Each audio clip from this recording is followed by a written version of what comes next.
Hey, good evening, guys. Hey and guys, this is Empress Jack Rabbit. Tori Boo 151. And we are here this morning. Oh, no, it's 11:29, so it's still nighttime. We had to jump on here and do a review of Chocolate City. First of all, let me just say this. Chocolate City opened this Friday, the 29th. And May 29th it is. 22nd. Oh, May 22nd. Okay, 22nd.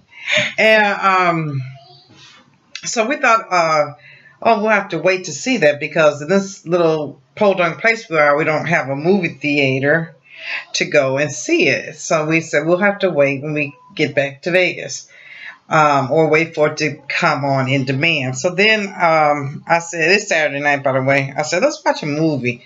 And so I just happened to click on movies, new movies, and there was, and I thought I was seeing things. Right, like, it was actually on in demand. You had to pay the little price for it, but we were like, yes. So you want to start us off with the synopsis of the movie? Sure. So we have a family. Vivica A. Fox is the mother. Got Robert Ri'chard, son, and D. Ray Davis is his son, and they're struggling. She's a single mother. Don't know where the father is, but he died. Oh, he died. Okay, so he died, and they're gonna need some money to keep the household up, especially their lights. So, come to find out, they go out to the club, and Robert gets recruited by. Wait a minute. We jumping ahead. First of all, the mother hours got cut back at work. Robert Ri'chard, he plays Michael, so the movie is kind of seen through his eyes. He's the star of the movie. And Michael is in school. He takes a French class, and he works at a burger place. He's been putting umpteen hours. He literally been working from dusk to dawn, and then they showed his check was $137. And he just felt like, I'm not making it. So with the family struggling, he had saved up a couple of checks, and he went to the light company to pay the electric bill, and it was supposed to be $1,000 and some dollars, and all he had was $300. So he told the lady, I'm just trying to keep the lights on and help my mother and everything. So he gives her the $300 some dollars, and so bring my water here in the room. Robert and D-Ray go down to the club, and Robert Ri'chard gets recruited by Michael Jai White.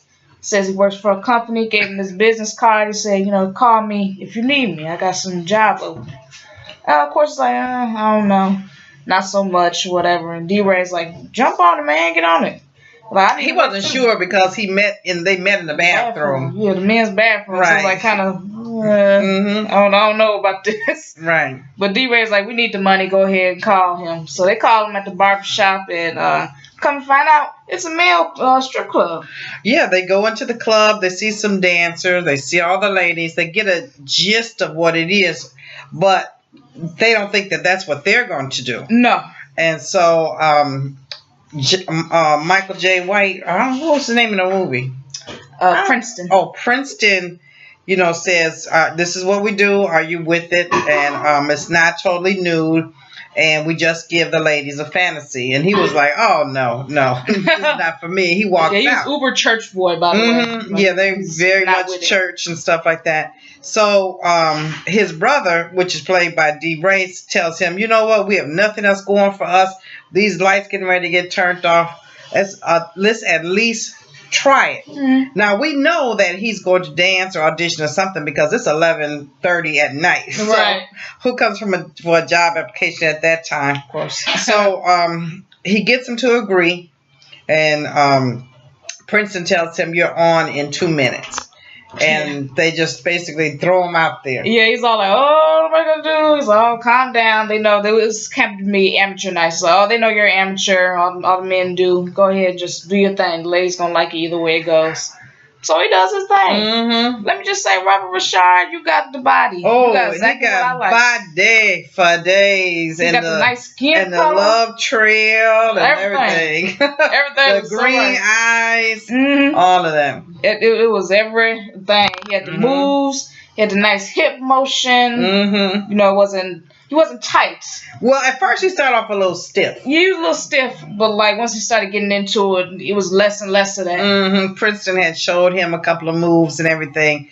So once he went on, the ladies went crazy, and Princeton decides we're going to change the lineup, and we're going to put him in the middle of the show. Mm-hmm. And that, it upset some of the people and stuff like that. Yeah. The funny thing is, everybody's kind of cool. The guys are kind of cool, except Genuine, who's also a dancer. He wants to dance as a featured dancer, and then when his nights he's going to be there to dance, he get half the door. That was not going to happen. Nah.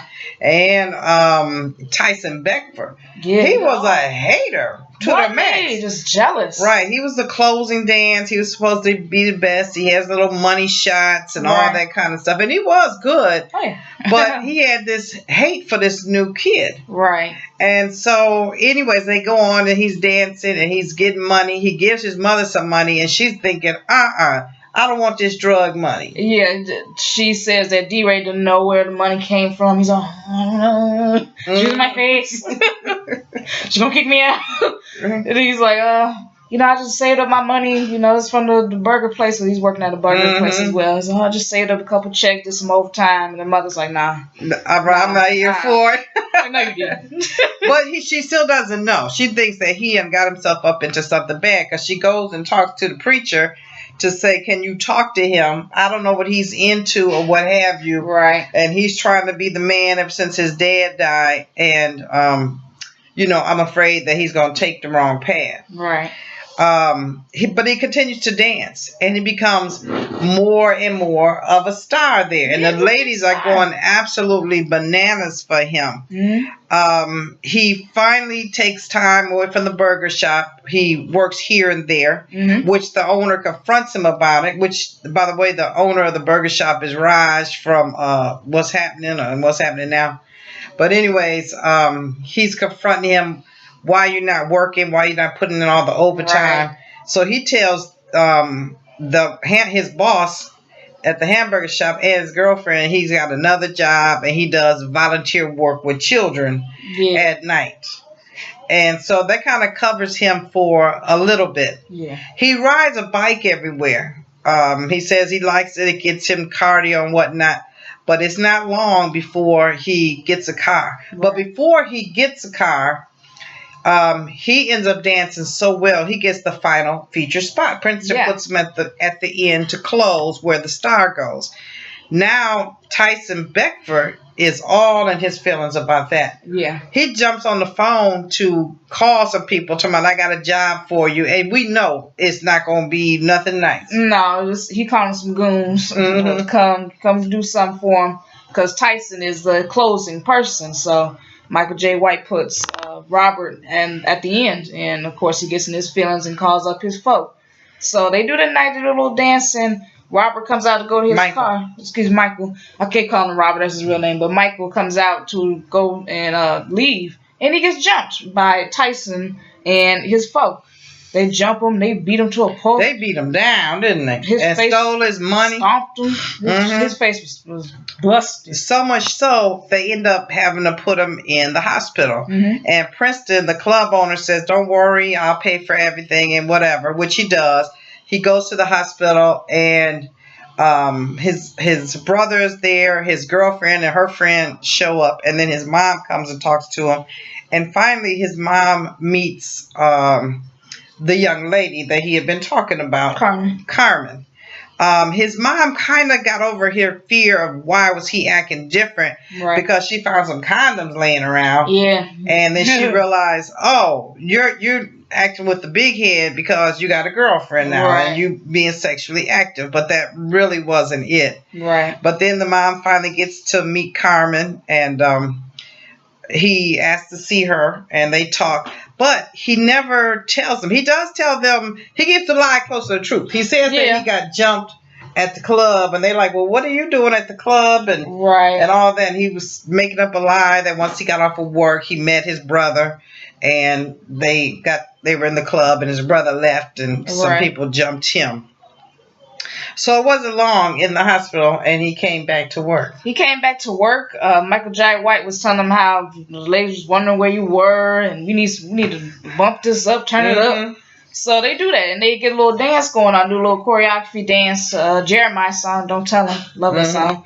So they do a whole men's choreography thing, and again, Tyson's in his feelings. He's not really getting the moves down right. He's supposed to lead up, and Michael Jai White has Michael tell him, okay, show Tyson how you move. You're supposed to move like this and do this. So Princeton. Princeton. Michael. You stop calling people their real name. Anyway, they just tells them to get the moves right, so they end up doing the dance, and it was a big hit. It was a big hit. And D-Ray talks to this woman in the back as they're dancing and tells them, okay, we're going to have a free night. Ladies get in for free, drink free, you can see the dancing and stuff like that. My brother's headlining, why don't y'all come on in? So she's like, okay, cool. Right. He asked her what kind of work she does, and she says, well, I'm a student. So next thing you know, we see his girlfriend, him and his girlfriend talking. Then he leaves, and she's sitting in her car, and her BFF comes up along with the girl that D-Ray was talking to that night with the paper he had given her about getting free. Right. And telling her to come on down and check things out. And at first she's like, no. So I got to study, I got to exam. And then they convince her to come down.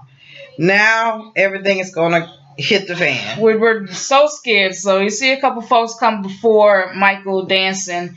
And Michael comes out, but he has a mask on. He has a little Trojan mask on, doing his dance and stuff like that. And he walks up the stage and walks towards them. He comes toward the lady D-Ray was talking to and starts dancing on her. As he's dancing, he takes off the helmet. Right. And she sees him. Of course, she's mad and I don't know what. And she stomps out. Right, because he's dancing. He's all up on different women and stuff. He's doing what a dancer does. Right. They don't have sex with these people. They dance on them or whatever, getting the money. So yeah, she stomps off, and then who runs up on him but this lady from their church? Yes, ew. All excited to see him. Right. And now he's really upset. He walks off the stage. He's getting ready to go, and Tyson Beckford approaches him. He's like to Tyson, what's your problem? Oh, well, we both can't be here, and one of us got to go. And he was like, you know what? Don't worry about it. I'm gonna go. Right. I'm done. So now Tyson want to put his hands on him. Yeah. So they start fighting, and then some other dudes break it up, and then his brother comes in and starts stomping Tyson, which he deserved that. Yeah. So it ends up that Michael leaves, and he actually leaves for real. He goes home. He tells his mom the truth, and tells him about his girlfriend found out, and she's upset. And she really supports him and says, "Go talk to your girlfriend, and she's worth fighting for." Yeah, we were surprised. I was. She wasn't mad that she found out her son was dancing. She thought it was really kind of funny because it was sort of like my baby. Right, our baby ain't no baby no more. You're messing around. But she says, "Go and get your lady." So he does. Then we see her, Carmen, and the girlfriend drop her off at the home, and he comes around the corner with his car. She's like, "Oh, what do you want, Michael? Don't talk to me. I'm mad at you." He gives her the whole speech. I love you. This is just for a little side piece. I'm not doing nothing with none of these women. Right. I love you. I want to help you out. She's being supportive too. She's like, "Why didn't you just tell me that you need you some extra money?" He's like, right, because she asked him, "Why are you doing this?" He said, "I started off because I needed to pay to keep my mother's lights on." And then she just had this compassion, like, okay, I see. But then Michael goes back to his life. I thought he was going to go back, but he didn't. He went back to his life. He was back in the church. He was with his girlfriend. He was back working in the hamburger place. So one day he's in there flipping burgers, and his boss comes up and says, "Some ladies want to see you up front." And he comes up, and there's some fans up there. But then his brother comes in. He's like, "Oh, come on, this lady that wants you to do a gig or something." And of course he's like, "Nah, I'm trying to work. I'm trying to do stuff." He's going to walk off and go back to cook. He's like, "Well, come on, we're going to go to Japan for $100,000. He's like, what? He rips that hat off. He said, "I'm done." Because the boss is nagging him to come on back to the grill and stuff. Right, cursing at him and stuff. But yeah, D-Ray tells him, "Okay, But she flying you out there for $100,000. His face froze in the camera, had a smile on when he took the hat off. He said, bye. I said, bye. You better do that. Go on and do that thing. So that's how they left it. That was the end. They left it very much for a part two. That's what I said. As soon as they said, then they paused. I'm like, Chocolate City 2. But weren't you surprised that it was on video already? It just must have been to a straight to video thing. It must have. Because they gave us the impression that it was going to be in different cities at different theaters. So yeah, because remember Vivica's on Watch What Happens Live. Sure was. And Robert Ri'chard, who played Michael, was the bartender. So we were under the impression that it was going to be at the theater. Right. We don't have any way to check. We should have checked that night. I was going to have a check. But anyways, guys, I suggest you check it out. It's really very good, very cute. Just a nice, fun Saturday night movie to watch. If you got a man, have him in another room. Right. Look kids, my hubby walked up. It was like, what? Right, like, oh, I'm walking out of the room. He like, Right. He was like, okay, I'm going to watch the basketball game. So that's the movie. It was great. If you like this, comment, thumbs up, and subscribe, and go see that Chocolate City. It's good. See ya. Bye.